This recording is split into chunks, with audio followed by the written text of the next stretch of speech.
El tema que vamos a hablar es sobre conducta suicida en el paciente oncológico. Soy la doctora Heidi Ramos del equipo de salud mental de psiquiatría. Es importante tener en cuenta que la conducta suicida abarca desde ideas, pensamientos, hasta el acto en sí, ¿no? Que es el acto de matarse. Por lo tanto, nuestro paciente, al cursar con el diagnóstico de cáncer, que es un diagnóstico que rápidamente uno lo que piensa es la muerte, y trae consigo muchos sentimientos, ¿no? Abrumación, y por lo tanto no solamente se afecta al paciente, sino también a la familia, los más allegados, los que están alrededor del paciente. Sin embargo, aquí viene la pregunta, ¿no? ¿Todo paciente se suicida o todo paciente tiene conducta suicida? Eso es importante porque hay antecedentes importantes que hay que recalcar o hay que evaluar en nuestro paciente para poder identificarlos tempranamente y por ende intervenir también, ¿no?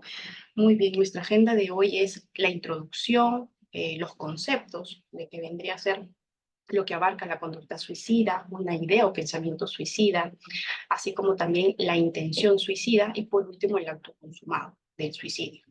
Dentro de epidemiología, que le traigo unos datos muy importantes para que se los lleven el día de hoy, la etiología, es decir, las posibles causas de por qué no se suicida o tiene esta conducta suicida, factores de riesgo que son importantes para una evaluación de un riesgo suicida en un paciente oncológico, factores protectores que nos van a ayudar a poder identificar y que nos sirvan como un plus, ¿no? Cuando uno intervenga al paciente. Y finalmente la evaluación del riesgo suicida, el cual se divide en tres, como vamos a comentar más adelante, y las estrategias de intervención para con nuestro paciente. Se sabe que cada año cerca de 7.003 personas se quitan la vida y muchos más intentan hacerlo. En el 2019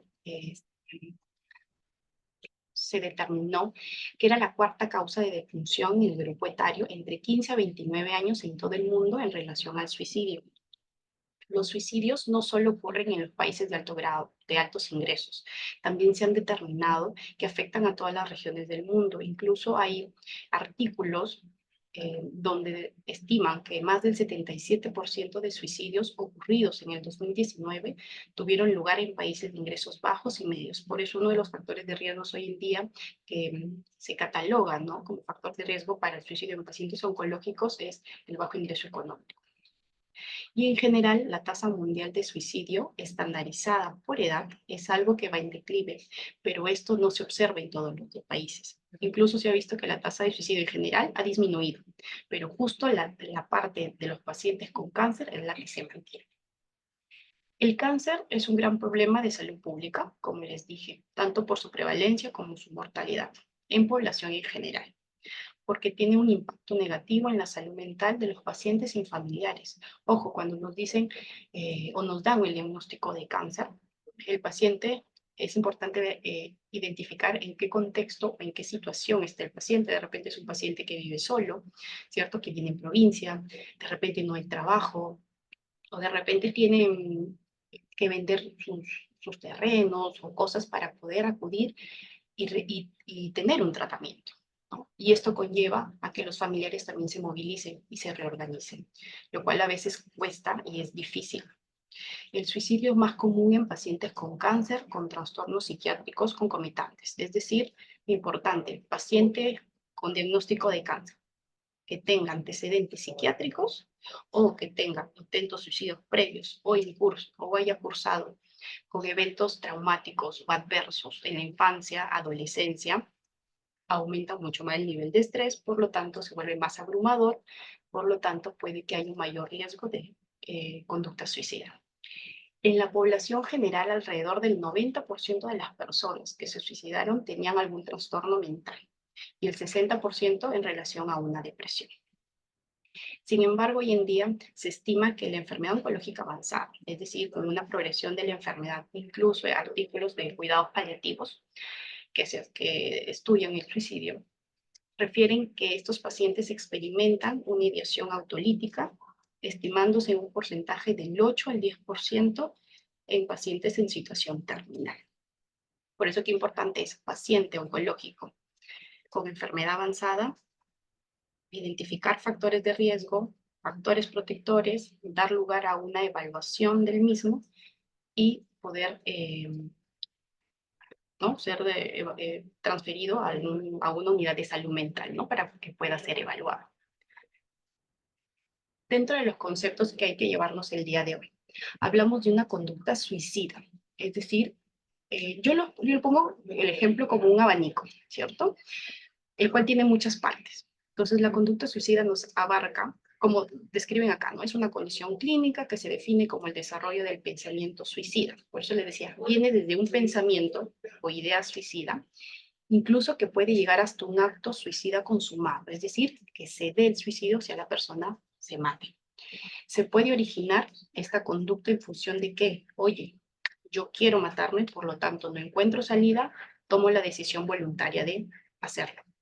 Hay otros motivos inconscientes y de forma impulsiva, ¿no? De repente ante la noticia o de repente el tratamiento no fue el último del esquema y por lo tanto no fue factible, no fue positivo y sin éxito, tomo la decisión. O en estados psicopatológicos, por ejemplo, algún trastorno psiquiátrico mental y que curse con alteraciones del afecto. Estamos hablando de una depresión o de un pensamiento, de la conciencia propia, que también, ojo, el delirio puede cursar con algún pensamiento o conducta suicida. Y de los impulsos, ¿no? Como podemos ver en algunos casos con con trastornos de personalidad. ¿A qué conocemos como ideación suicida?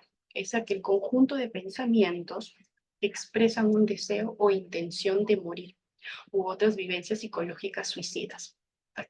Estamos hablando de un sinónimo de pensamiento suicida.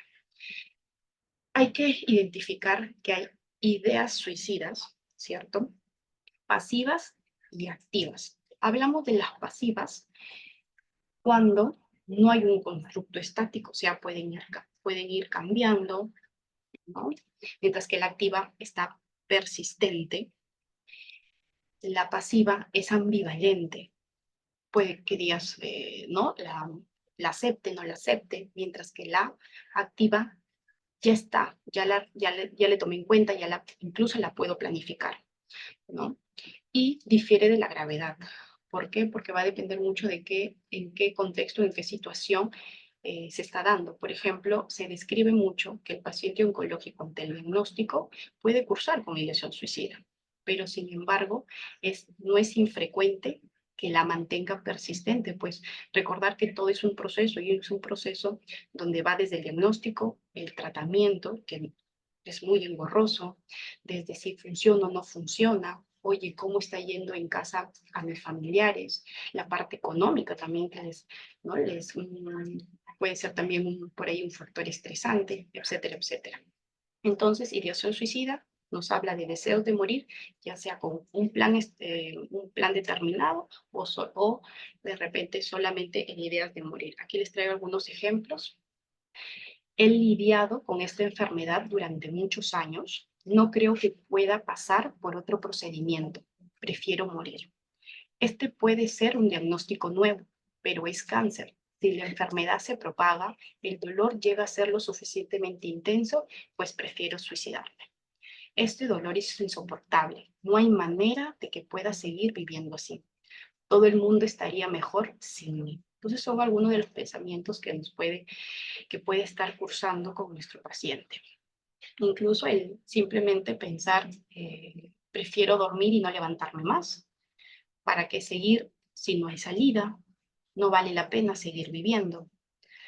Otro de los conceptos importantes es el intento suicida. O sea, una vez que la idea ya se planificó, lo intentamos. Pero aquí viene una diferencia porque va a depender mucho de la percepción que trae el paciente. O es una percepción por alguna situación que pasó y por lo tanto lo que él quiere no es el objetivo matarse, sino sobrevivir, ¿no? Entonces actúa de forma impulsiva, por ejemplo. Mientras que un suicidio consumado sí es el acto por el cual el paciente logra su cometido, que es matarse, eliminarse. Oye, doctora, pero ¿por qué hay pacientes? Bueno, todos los pacientes de cáncer no tienen ideas suicidas, o no todos los pacientes con cáncer intentan matarse. Hablamos en general, esto va a depender mucho porque hay ciertos rasgos, susceptibilidad o vulnerabilidad del paciente para con el suicidio, ¿no? Entonces, no todos que tienen ideas suicidas, ¿cierto? Se llegan a matar. No todos que pasan por un proceso oncológico, ¿cierto? Piensan o tienen ideas de suicidio o se suicidan. Entonces ya sabemos que va a depender mucho de cierta vulnerabilidad o susceptibilidad o rasgo, como quisiéramos llamar, para realizar o tener esta conducta suicida. Según datos del sistema de vigilancia, o sea, el CDC del MINSA, entre el 2016 y el 2021, el 71.5% de los casos de intentos suicida en el Perú corresponden a personas que tenían entre los 15 y los 34 años, o sea, jóvenes. La tasa nacional de suicidios en el Perú es del 2.2 por 100.000 habitantes. Y justo en oncología, en nuestro tema, la tasa de suicidio es 2 veces superior a la encontrada en la población general. Incluso hay artículos que describen un poquito más, a 3 veces superior a la población en general. Existe una alta prevalencia de los trastornos psiquiátricos en pacientes con cáncer. Estamos hablando entre un 26 a un 30%. A diferencia de población en general, cuando hablamos de trastornos psiquiátricos, que es un 0%. E incluso si comparamos pacientes con cáncer y la prevalencia de trastornos psiquiátricos, en comparación con pacientes con alguna enfermedad crónica, ¿no? Casi se equipara, casi, pero más sigue siendo pacientes con cáncer. El 30% de los pacientes con cáncer llegan a presentar síntomas afectivos y de estos un 25% se catalogan una depresión. Y de ellos un 20% refieren ideación suicida y desesperanza. Aquí también viene este tema, ¿no? La susceptibilidad, la vulnerabilidad que tiene el paciente para tener la ideación suicida.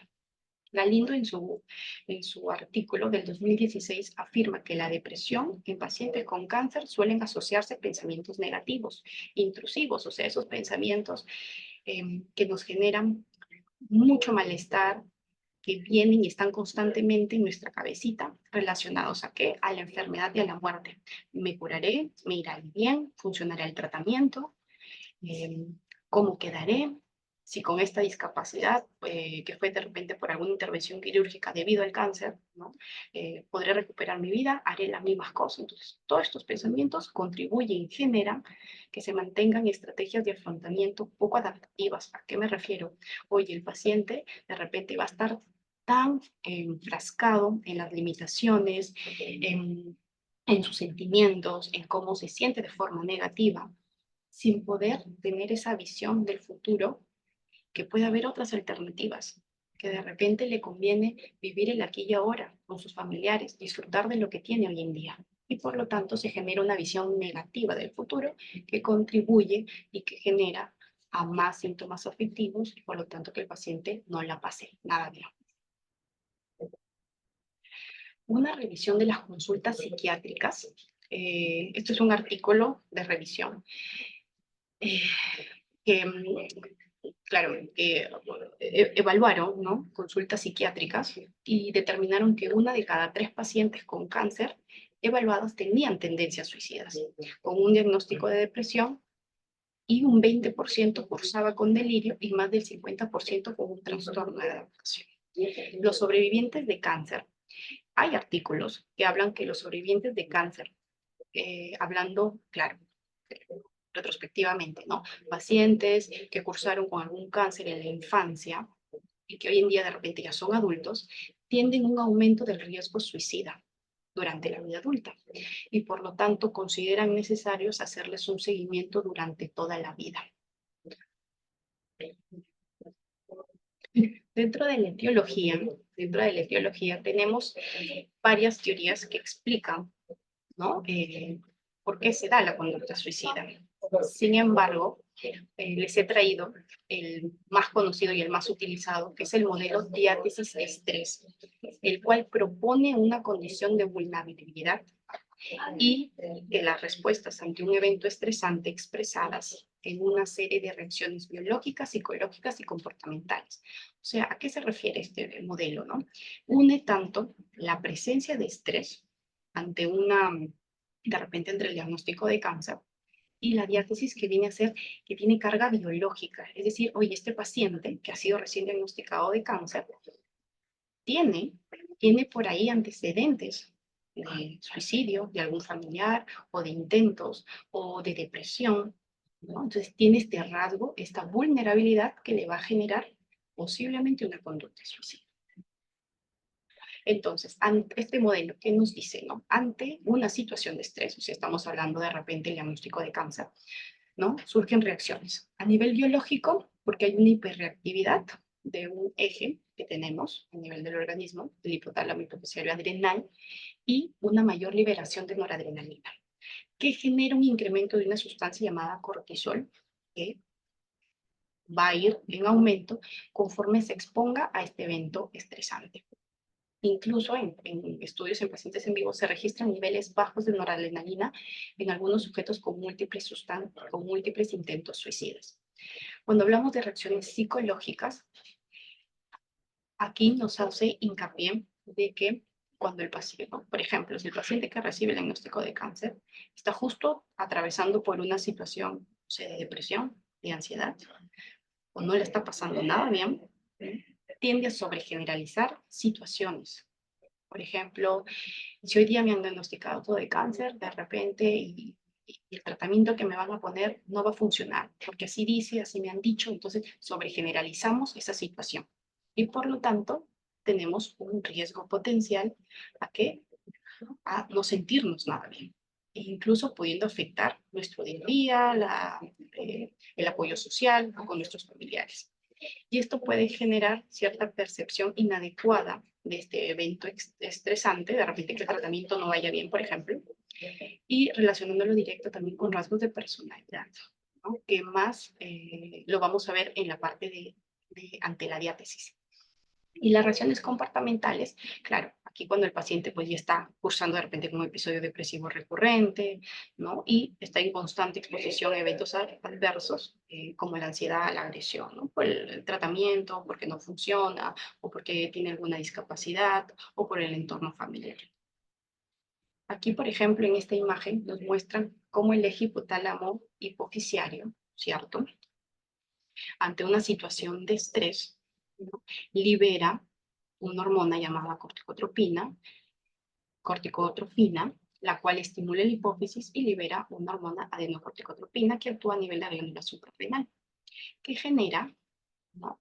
A nivel del hipocampo nosotros le conocemos como una inhibición de este mismo sistema para que no se siga liberando noradrenalina. Sin embargo, cuando este circuito se encuentra alterado por tanto estrés, y por lo tanto esto incrementa, el hipocampo es como que este circuito falla, se desregula, ¿no? Entonces lo que va a generar es una respuesta inadecuada a lo que vendría el paciente, ¿no? Impedir una reacción adecuada a ese evento. Sin embargo, como el hipocampo tiene una estrecha relación con la amígdala, porque aquí también se libera la noradrenalina, se ha visto que la amígdala tiene una reactividad aumentada asociada a la noradrenalina, generando que en el paciente mayor vulnerabilidad, menos acción o sensibilidad a este evento estresor y a reacciones emocionales. Y por ende, como la amígdala, con nuestra corteza prefrontal, que es como el motor para nosotros, para nuestros procesos cognitivos, es decir, la toma de decisiones, resolución de problemas, y tienen una estrecha relación, al estar esto desregulado, nuestra corteza pues va a recibir una información inadecuada y no va a poder, ¿cierto?, procesar de forma adecuada sus procesos cognitivos. Por lo tanto, tienen más que racionalizar y poder actuar de forma adecuada ante este evento estresante, lo que va a hacer es actuar de forma más emocional, ¿no? Entonces, aquí viene algo de lo que vendría a ser la situación del estrés frente a la intencionalidad suicida, ¿no? Impidiendo, por tanto, una respuesta adaptativa inadecuada ante factores estresantes. Cuando hablamos de la diátesis en este modelo, se reaccionan de tipo biológico, psicológicos y psiquiátricos, algo similar ante la situación de estrés. Aquí pues es porque hay una alteración principalmente de sustancias como la serotonina, que tiene receptores a nivel de hipocampo y corteza frontal, como lo vimos en la imagen anterior, que están asociados ¿a qué? A situaciones de estado anímico como depresión y baja autoestima. Y otro tipo de receptores donde también actúa la serotonina a nivel de corteza prefrontal y amígdala, que como vimos tienen una estrecha relación que junto con otras sustancias como por ejemplo la dopamina cumplen esta función ejecutiva de procesos cognitivos, oye, en solución de problemas, toma de decisiones, que al haber esta desregulación justo como lo que vimos ante la situación de estrés, pues no se van a dar de forma adecuada y por lo tanto pueden surgir ansiedad social, desesperanza. Entonces, unimos todas estas dos situaciones. En las reacciones psicológicas, aquí va a ser muy dependiente del rasgo, como yo le dije, de la susceptibilidad de esa parte, ¿no? Que puede venir de la personalidad. Entonces, aquí la persona tiende a tener alteraciones perceptuales. Oye, ante una situación que de repente para Heidi es, bueno, no pasa nada, para otra persona sí es mucho más sensible, ¿no? Le afecta mucho más. Entonces, ¿por qué pacientes con diagnóstico de cáncer y con el mismo cáncer, cuando se les tamiza, uno dice, doctora, sí, sé que es algo grave, que tengo que intervenirme quirúrgicamente, pero lo hago por esto, por esto, por esto. ¿Sabe el por qué y el para qué? Pero otras personas que no, que ante situaciones de repente hospitalización y por el cáncer, en vez de estar más fijados a que, oye, tengo una enfermedad y por ende tengo que hacer este tratamiento o esto o el otro, de repente están más pendientes de por qué tanto tiempo estoy en hospitalización, por ejemplo, ¿no? O por qué me están dando muchas náuseas y vómitos, porque deberíamos saber que estamos hoy en día recibiendo un tratamiento que puede generar muchos estragos. Entonces, la percepción que tiene cada uno es distinta. Y hablamos de una atención selectiva hacia el estímulo, que haga sentir al sujeto como de repente un perdedor, que por las puras estoy haciendo esto, o de sentirse atrapados ante factores estresantes, como puede ser, por ejemplo, una hospitalización prolongada. Y lo que lleva ¿qué? A la desesperanza, fallos de memoria, ¿no? Hay personas que en vez de estar conscientes en el aquí y en el ahora, de lo que están haciendo y de lo que va a pasar inmediatamente, claro está, estamos de repente pensando en el futuro o en lo que yo hice y por lo tanto no estoy presente y tengo a olvidarme, distraerme. Y pobres habilidades para solucionar problemas y fallos en visualizar aspectos positivos posibles. Dentro de los factores de riesgo tenemos los demográficos, psicosociales y relacionados a la enfermedad. Dentro de los demográficos se describe mucho el sexo masculino.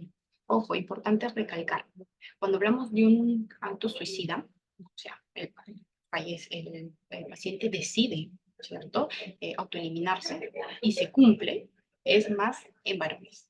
Y los intentos suicidas, esa intención de, pero por ahí de repente tengo la idea de no convincente de matarme, pero de repente quiero sobrevivir, que son las mujeres. También está dentro de los factores de riesgo demográfico está la edad avanzada. Algunos describen mayor de 65 años, mayor de 60 años, pero sin embargo mucho más es el riesgo en mayor de 80 años. Dentro de la raza caucásica, estado civil, personas viudas, divorciadas, separadas, porque recuerden que no hay sustento, un apoyo familiar, por lo tanto se ha visto que es un factor de riesgo presente. Psicosociales, hablamos de psicopatología presente. ¿A qué me refiero? O en síntomas depresivos, síntomas ansiosos, presencia de ideación suicida actual, sentimientos de desesperanza, así como también el antecedente o de haber consumido o de consumir sustancias, alcohol, drogas, tabaco, antecedentes de intento suicida, muy importante y con mucho valor para nosotros poder estratificar un riesgo suicida, ¿no? Antecedentes previos, recientes, antiguos, de familiares de suicidio. Hay que recordar que casi el 50% de los trastornos afectivos son hereditarios. El aislamiento o el vivir solo, escaso apoyo social, bajo nivel socioeconómico, falta de espiritualidad o religiosidad, es algo de lo cual los pacientes se pueden apoyar si hay esa fe, ¿no? Pérdida reciente, si tiene un duelo, ya sea por algún fallecimiento de un ser querido o por duelo de la culminación de alguna relación. ¿no? De la pareja, o con un hijo, o incluso en los niños o en los adolescentes, cuando cursaron con la pandemia este duelo académico, ¿no? De un momento a otro interrumpir las clases donde algunos las pasaban muy bien. Entonces, todo eso es importante tener en cuenta. Y que cursen con inestabilidad laboral o inestabilidad financiera. Y relacionados a la enfermedad, ya aquí algo importante para nosotros desde el área oncológica, ¿no? Ver el pronóstico del cáncer. Y es un cáncer en qué fase, en qué estadio, de repente con alta mortalidad, para tenerlo en cuenta, ¿no? La localización del tumor, o sea, la geografía del tumor. Hay tumores que son fácil de extracción, hay otros irresecables. Eso también puede ser como eh, un factor mayor en esos tumores que son irresecables para el paciente, porque deja mucha incertidumbre. Momentos críticos en el proceso de la enfermedad. La literatura describe y es fija después de un año de diagnóstico. Sin embargo, hay otros que describen en el momento del diagnóstico, incluso disminuye ese momento crítico pasado los 3 meses, ¿no? Pero entre el diagnóstico, el primer mes y después del diagnóstico, o sea, al año, hablamos de este momento crítico y que hay que tener en cuenta en el paciente. Síntomas físicos. Hay muchos síntomas invalidantes como el dolor, las náuseas, los vómitos, ¿no? Que hay que considerar los factores de riesgo, que estén presentes y que estén incontrolables. Deterioro funcional. Un paciente repete con cáncer que recibe un tratamiento, ¿no? No sé, necesite alguna amputación y por lo tanto va a generarle una discapacidad física, ojo, tomarlo como consideración para hacer una evaluación de riesgo suicida. Y claramente está un fracaso en el tratamiento, ¿no? Las expectativas con las que puede ir el paciente pueden ser altas, ¿no? Entonces, ante un fracaso de un tercer o cuarto tratamiento, importante abordar al paciente para identificar si hay conducta o idea suicida. Entonces, así como hay factores de riesgo, hay factores protectores, ¿no? Y dentro de estos factores protectores tenemos el autoestima, arriba, ¿cierto? Que la familia esté presente, y no solamente presente en el aspecto de, oye, lo acompaño a las citas, yo lo llamo, duermo con él, yo lo alimento, no, sino también estar presentes y manifestar amor, ¿no? Eso es muy importante para nuestro paciente. Estabilidad financiera.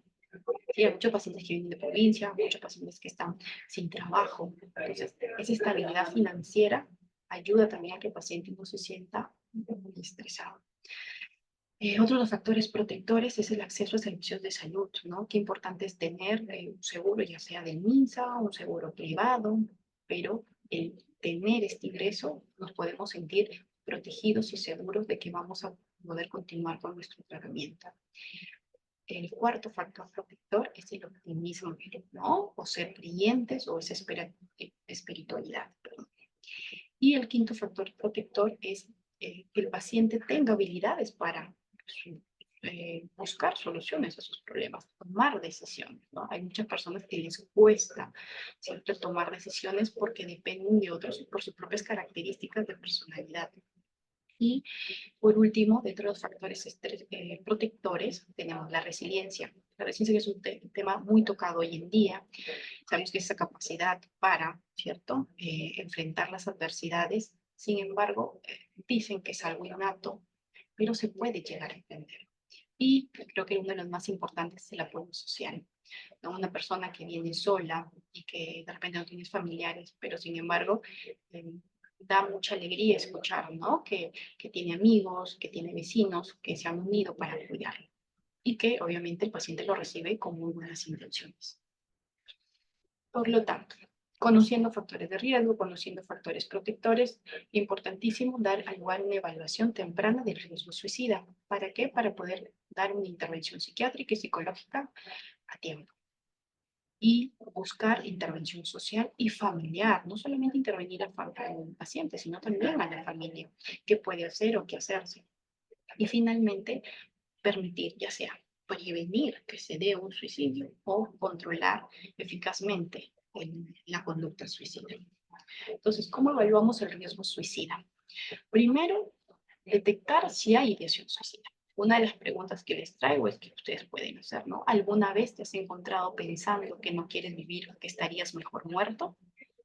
Si el paciente dice sí, ¿no? Entonces, podemos ya evaluar cómo es esta idea suicida, si es pasiva, activa, si ya está planificada, de repente con las preguntas, ¿has dejado o has querido dejar de cuidarte? ¿Alguna vez has pensado en cómo terminarías tu vida? Si el paciente nos dice sí, lo que nosotros podríamos hacer es seguir indagando y poder evaluar si hay factores de riesgo como los que vimos anteriormente. Si hay apoyo social, si tiene antecedentes psiquiátricos, si ha intentado alguna vez contra su vida, si hay familiares que han intentado suicidarse, o si ha tenido alguna vez problemas con el consumo de alcohol, de tabaco, de drogas. Si hoy en día con respecto a sus molestias físicas están controladas o no controladas, y si ha habido sensación de angustia o desesperanza. Incluso es muy importante también, que no está ahí descrito, que es el insomnio. He tenido pacientes que incluso pueden actuar de forma impulsiva, porque es un síntoma que, que los desespera y los angustia mucho, porque al no dormir tienden mucho a pensar. ¿No? Entonces eso en algunos pacientes con susceptibilidad o rasgos por ahí de impulsividad, pues pueden optar, ¿no? Por hacer alguna acción contra su vida. Ante esta evaluación de riesgo, importante determinar y explicarles, ¿no? Podemos catalogarlos en un riesgo suicida leve, moderado, bajo, medio o alto. Hablamos de leve cuando hay de repente ideas suicidas, son ocasionales, pero sin embargo no están planificadas, son muy vagas, ¿no? Por ejemplo, no sé, doctor, he pensado sobre la muerte, que cómo me iría, o para qué seguir viviendo, de repente quiero dormir y no levantarme, pero sin embargo no hay factores de riesgo, no hay antecedentes de alguna ideación suicida. Nos queda como un riesgo de suicidio leve. Cuando hablamos de un riesgo de suicidio medio, ¿cierto? Ya aquí puede ser que haya ideación suicida activa, de repente persistente, puede que haya sido planificado o no, pero también no es decisiva, o sea, no es un plan inmediato. Y obviamente puede que haya o no antecedentes de intentos suicidas. Y hablamos de un riesgo suicida alto cuando el plan está dado, hora, día, cómo, ¿cierto? Y mucho más si ya ha tenido intentos recientes suicidas. Para nosotros, ir estratificando ese riesgo suicida, poder actuar y dar lugar a una intervención. Importante saber que la intervención para el suicidio se determina por terapia, o sea, psicoterapia, principalmente terapia cognitiva conductual, y farmacoterapia, es decir, uso de medicamentos. La terapia cognitiva, la psicoterapia se ha visto que disminuye el acto suicida, los pensamientos suicidas en un 30%.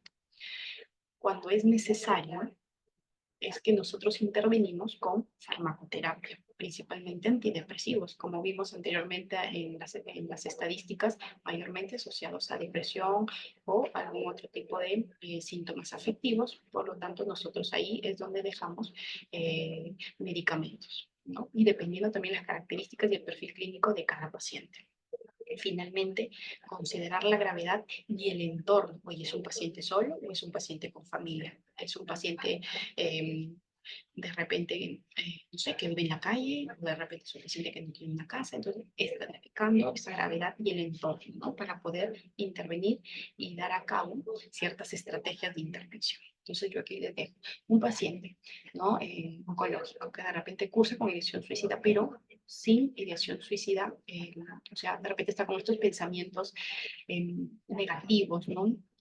Asociados a la muerte, pero no en que, oye, quiero matarme, ¿cierto? Alertar a la familia, a los cuidadores, buscar contactos más cercanos y de repente tener evaluaciones más frecuentes con salud mental. Cuando ya el paciente tiene la ideación suicida, trabajamos desde dos ámbitos, ya sea del ámbito ambulatorio, cuando es consultorios, o el ámbito hospitalario. Cuando es en el ámbito ambulatorio y hay un riesgo potencial de que el paciente, claro, tenga conducta suicida, se observa constantemente, se reevalúa secuencialmente, en conjunto siempre con psiquiatría con psicología, retirar objetos potencialmente peligrosos al alcance del paciente, informar el riesgo de suicidio al familiar más cercano y si es necesario brindar atención psiquiátrica preventiva, ya sea en hospitalización. Dentro del ámbito hospitalario, es decir, el paciente se encuentra en en una hospitalización, inspeccionar y retirar objetos que puedan facilitar la conducta autodestructiva, es decir, hacerse daño, y proporcionar una intervención psico-oncológica intensiva e integral. Y si ya aquí el paciente, ¿cierto?, oncológico, con una ideación suicida grave, sea persistente, ya planificada, y por más que se haya intervenido terapéuticamente con tratamiento que resiste, ya sea en la forma ambulatoria, pues sí va a ser necesario una hospitalización en una unidad, ya sea psico-oncológica, si lo hay, o en un hospital general con psiquiatría de mesa, para poder tenerlo mucho más cerca, ¿no?, su control. Por lo tanto, al hablar del suicidio, no generamos más suicidios. Entonces hay mucho miedo de tocar el tema porque tenemos ese miedo de que el paciente, al tocar el tema, de repente va a tener ganas de quererse matar. Y no es así. Por lo tanto, ¿qué hacer? Si estamos pensando, tenemos un paciente con ideación suicida, escuchar, mostrar mucha empatía, o sea, ponernos en el lugar de él, como que no le está pasando nada bien, mantener la calma, mostrar apoyo y preocupación y tomar en serio la situación y evaluar el riesgo, como ya lo vimos. Y no solamente hablo profesionales de salud mental, sino también nosotros profesionales que en el día a día están con el paciente oncológico. Preguntar acerca de los intentos previos del suicidio, explorar posibilidades diferentes al suicidio.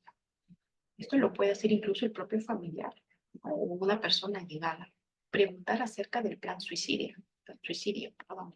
Ganar tiempo, pactar un contrato de no suicidarse durante cierta sesión, eso ya queda para nosotros los profesionales de salud. Identificar otros apoyos, quitar y controlar los medios en conjunto con la familia, tomar acciones y contactar a otras personas. Y si el riesgo es alto, pues permanecer con la persona y ver cómo solucionar y no dejarlo solo. ¿Qué no hacer? Ignorar la situación. No pasa nada, solamente está pensando. No ha dicho que se va a matar y cómo lo va a hacer, ¿no? Mostrar consternado o en pánico, o sea, preocuparse y manifestarlo. Decir que todo estará bien.